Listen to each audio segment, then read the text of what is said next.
Hello guys, welcome back to my channel, and I just wanted to start off this video by thanking you all for 500 subscribers. That is insane, and I'm very grateful for all the support recently. Hopefully we'll be able to keep going and push this further, but I just wanted to thank you for everyone who did stop by and give me a watch, a like, a subscribe, because it truly means the world to me. But yeah, to celebrate, I'm going to be showing you all my top 30 games of all time. And believe it or not, they're not all just Sonic. I know, crazy. But to start off this list, we have Puyo Puyo Champions, my favorite puzzle game. I'm a huge Puyo Puyo fan. I got introduced to it a while back, and I wasn't too interested in it up until recently, actually. And the gameplay loop is just insanely addictive. The character designs are great. I like the art style of the game. The music is great, but like the puzzle gameplay itself, way better than Tetris. If you know, you know. Then we have Celeste, one of the best indie platformers ever made. It's pretty difficult, but once you beat a part you're stuck on, it's insanely satisfying. The music is masterfully done. The platforming is great, as I mentioned. The controls are amazing. They're great for if you want to be more casual, and they're also great if you want to speedrun it. It's just like the best of both worlds. And also, as I mentioned earlier, it gives you a decent bit of challenge, so it's not just easy. But the next game I have is Ori and the Will of the Wisps. One of the best Metroidvanias I've ever played. The abilities are really fun. The visuals are some of the best out of any game I played. The soundtrack is also insane. And like the gameplay itself, the explorative aspect is amazing. The abilities, as I mentioned, are some of the most fun in any game I've ever played.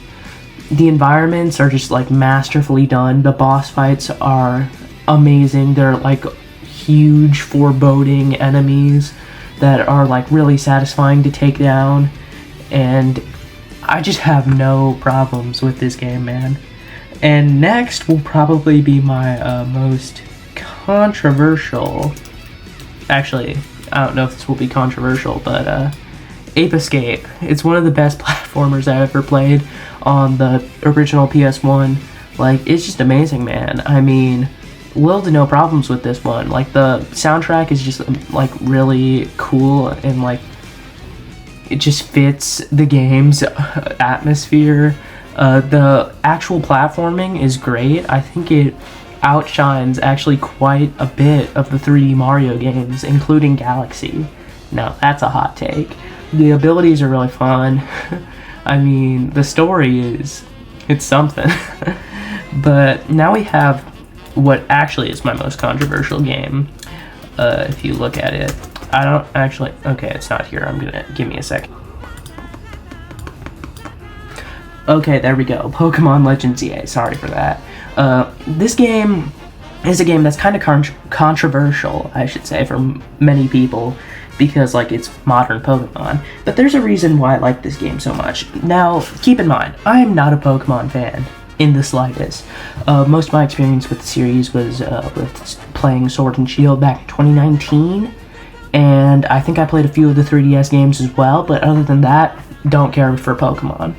But what got me into this game was not only seeing like a friend play it in school, but I also saw like a ton of gameplay of this game before launch. I was like, hey, that actually looks kind of fun, and I decided I'd get it. And man, this game sucked me in like no other game had before. Like the premise where you're just kind of like living day by day in Lumio City and like catching Pokemon, solving problems, or not necessarily problems, but like living out these scenarios. It just felt like I was kind of like living a second life, like as realistic as it could be with those awful graphics. But like the gameplay loop just kept me constantly hooked, and the story kept me immersed somehow, despite all odds, and it just ended up being one of my favorite games of the year. I can't even lie. And as much as I'd love to jump on the Pokemon hate bandwagon, I really can't in this case because I had a ton of fun with it. But that's besides the point. Now we have our next game, and this game also might be a bit of a hot take, but Hyrule Warriors Age of Calamity. This is my favorite Warrior style game, because while Age of Imprisonment might have better gameplay, I don't know, I haven't really compared and contrasted the two enough. The story of this game is absolutely masterfully done.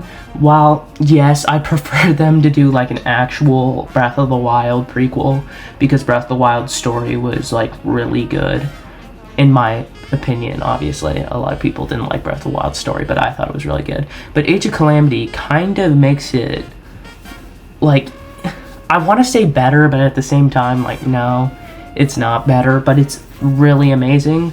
Like, you cannot tell me that Age of Calamity's story was bad when each step like thunder is in the game. That's like one of the best moments from any Zelda game, hands down.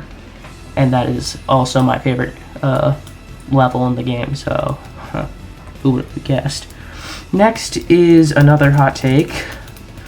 I know all these hot takes here, but Super Mario Party Jamboree. This is nobody's favorite Mario Party game, probably, except for me. But I'm not really too much of a Mario Party guy. This is my second Mario Party after Island Tour. And what makes this game so much better than a lot of the other games on this list is it's because it's the one time me, my siblings, my friends, whoever else wants to play this game could like sit down, have a fun time, mess with each other, and like just have a ton of funny moments, making each other get angry at each other over Mario Party. Like, I've had moments where my brother lands on a Bowser space, loses all of his coins and stars, and he's crying. I remember the first time I played Mario Party, played this game, it was at a friend's house, and I was playing the game, and then I lost a bonus stars, and I was so angry for like multiple weeks on end. It was funny, honestly. And then there was another time I was playing it, ironically, at a friend's house, and my friend was leading with 4 stars. He landed on a swap space and gave me all of his stars. That was another funny moment. And Mario Party is just one of those games where you get plenty of funny moments that you're still talking about, still remembering, and that's what makes it a great game for me. And while sure, there's probably better Mario Parties out there, but I haven't played any of them, so it doesn't apply to me. Then we have Spider-Man Miles Morales. Spider-Man games are always great. Just swinging through the city itself is like fun. But I think the Venom powers, or whatever they were called in this game, make this way more fun than the other Spider-Man games. Well, I don't know why I say games, because I haven't played Spider-Man 2 yet, but the other Spider-Man games I have played, I should say.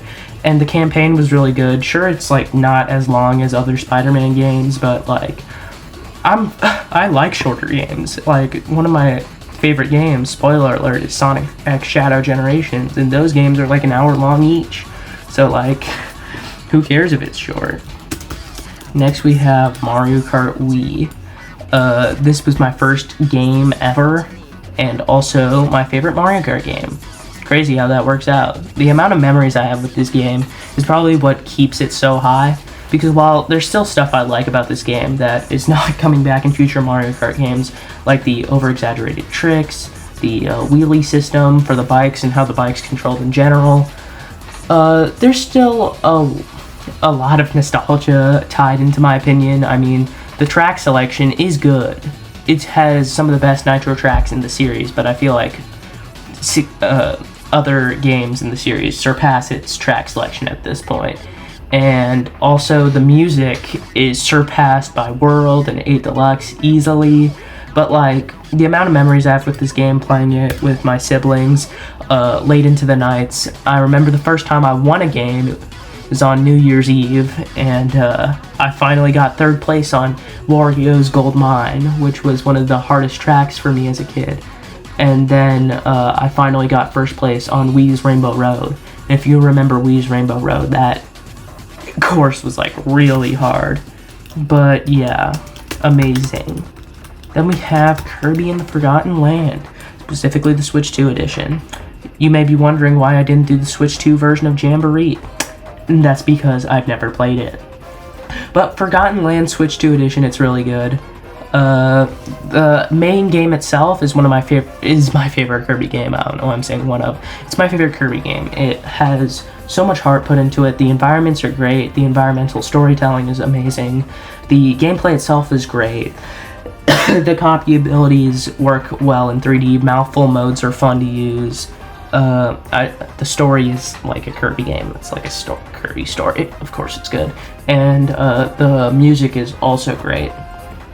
And then Starcross World just takes this game that I love and just adds like a ton of content to it and adds 60 FPS support, making it like truly a standout experience. Then we have Cuphead. If you asked me what my favorite game 2 years ago was, or a year ago, I would have maybe said Cuphead. I think it was like my second or third favorite game. And now, I still think it's amazing. The boss fights are great, the run and guns are fun, the music is amazing, like the actual control is great, but like, I don't know, I think I've had my fill after playing it for like 150 hours. I mean, sure, it's probably like my most played game on the list so far, but like, man, I haven't had an inkling to go back to this one for a while, but I definitely am going to replay it soon because it's just a great game. And I need to start using Cuphead music in my videos more often, bruv. But next we have my first Sonic game, not Sonic Color D, Sonic Colors. This is, well, a lot of it is nostalgia for me, why this game is so good. But also part of it is just that it's a well-designed game. The platforming is solid, the control is tight, the music is actually what got me to listen to video game music. Reach for the Stars was probably my favorite song for a good year there, and I would listen to that on repeat over and over. And it's just like, I don't even know, man. And I have so many good memories with this one. Me and my brother would play it all the time. And yeah. Then we have Super Mario 3D World, specifically plus Bowser's Fury. It's the definitive version of Super Mario 3D World with an amazing, what's it called? Side game, side mode, whatever you want to call it. Bowser's Fury, honestly, I think it stacks up to 3D World and might even exceed it. The amount of times I've replayed it is genuinely insane for a game that's like 6 hours long, and as I said earlier, I love short games. And man, I literally have little to no problems with Bowser's Fury. And then 3D World itself is also a great game. I mean, in what other Mario game can I throw my siblings off the stage? Next we have Astrobot from 2024, one of the greatest platformers ever made. The environments are detailed, the collectibles are fun to get, the PlayStation references are amazing, and like the PlayStation levels themselves, like the God of War level, I mean the Horizon level, I mean the Ape Escape level is my favorite level in the game, so I mean like, I swear, make a modernization of Ape Escape. Team Asobi, you have it in you, please. But yeah, it's just like an amazing game, and music's great, environments are great. It's just, honestly, everyone has said everything they need to say about Astrobot, so like, I don't know what I could add to the discussion. But next is my favorite racing game, Sonic Racing Cross Worlds. This has quickly shot up as one of my most played games ever. Cross Worlds just have so much to offer. The extreme gear coming back from Riders is amazing. The environments are like fine. I mean, like, it's not as good as the other racing games that year, but it's like good, but it's not like as good as it can be. But like, still, I mean, the DLC characters, we have Mega Man, Pac-Man, Minecraft, Hatsune Miku, Joker, Ichiban, Tangle and Whisper. When have I ever thought that I'd see Tangle and Whisper in a console game? I never thought that was happening outside of mods, but no, it's here. And the tracks themselves are some of the best in any racing game I've ever played. The item system is insanely good, balanced and chaotic. The music is fine. I think like it's a mixed bag, because like some of the tracks can be like peak with the Chronos Island Final Lap theme, the Sky Road Cross World theme, the Wonder Museum theme, but then there are like tracks like Apatow, which is kind of like alright. But yeah. Then, after Crossworlds, we have Penny's Big Breakaway, made by Evening Star, or the developers of Sonic Mania, if you don't recognize the name. This is one of the greatest 3D platformers I've ever played. Penny's movement is amazing, man. And like the amount of momentum that plays into everything is great. The level design is amazing. The story itself is like funny. Like, honestly, I think it beats out like 90% of Sonic stories in the past 2 decades. I think like the only ones that it doesn't beat out is like Black Knight and maybe Shadow Generations, because like it uses the comedy like in a good way, and it's like actually pretty funny. And there's actually some pretty cool moments in there, and I think Penny as a character is like really well designed. And I'm glad that they, Evening Star ended up making this instead of Sonic Mania 2, because this is way better than Sonic Mania, and probably would have been better than whatever Sonic Mania 2 ended up being. But, yeah. Next we have Smash Bros. Ultimate. I spelled that wrong. How did I do that? But, yeah, greatest crossover fighting game ever. The amount of playable characters in this are insane. You have, like, all the Nintendo characters, Mario, Link, Kirby, Pokemon, Metroid, and then you also have the third-party IPs, Sonic, Cloud, Sora, Kazuya, Joker, Terry. Like, the roster is beyond stacked. And, it's just like the go-to multiplayer game. I have so many memories playing this game on bus rides, on what's it called, at hangouts with friends, like at parties. Like, this is the game that I play when I play with other people. When I have to play a game with other people, 10 times out of 10, it's gonna be Smash Ultimate. But next is Splatoon 2. This was my second Splatoon game, funny enough, plus the Octo expansion, and like it's like one of the it's probably the greatest multiplayer game on the list. Yeah, it is.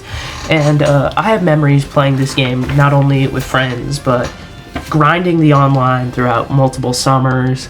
I remember before Nintendo Music came out, I used to connect earbuds to my Switch, and on long car rides I would listen to the jukebox thing in Splatoon 2, and that is one of the darkest secrets you're gonna get out of me today.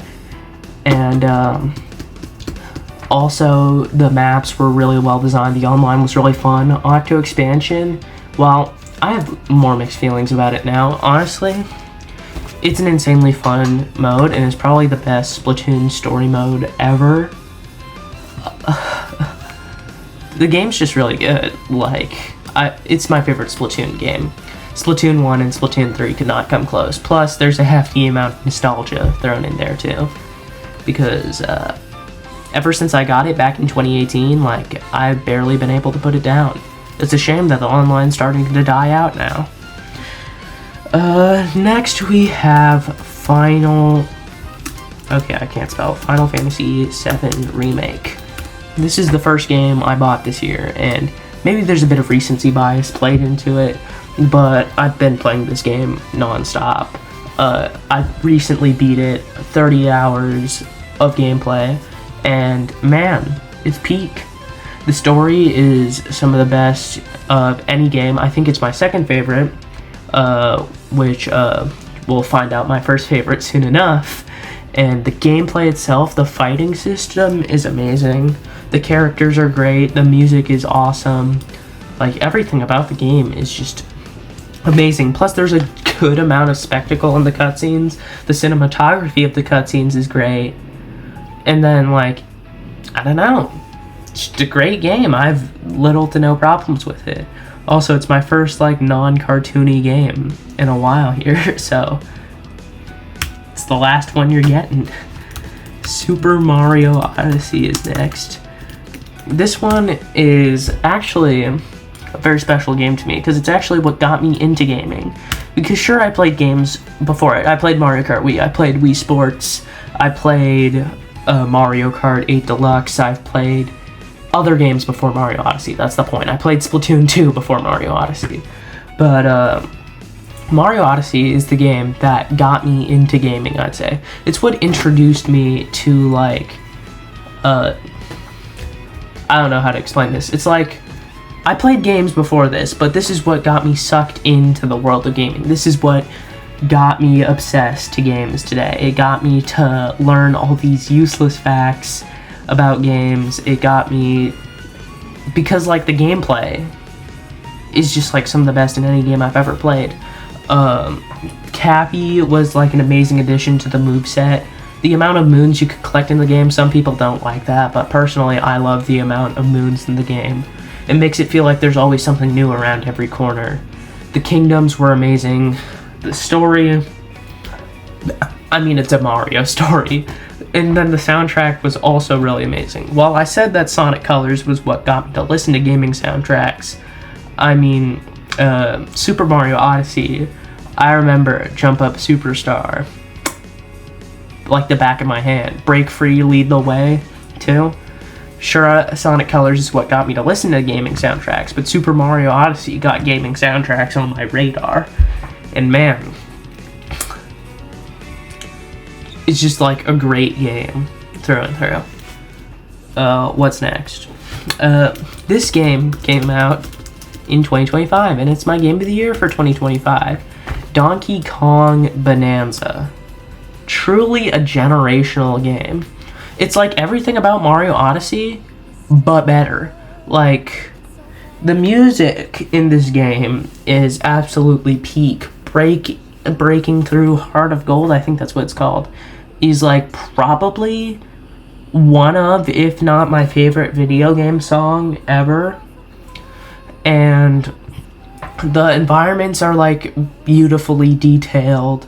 The gameplay loop of destroying stuff is some of the most fun gameplay in any game ever. And the story, surprisingly for being made by the Odyssey devs, is really solid. Like, sure, not the best story in gaming, like, obviously, but it's just amazing. Next, we have Breath of the Wild.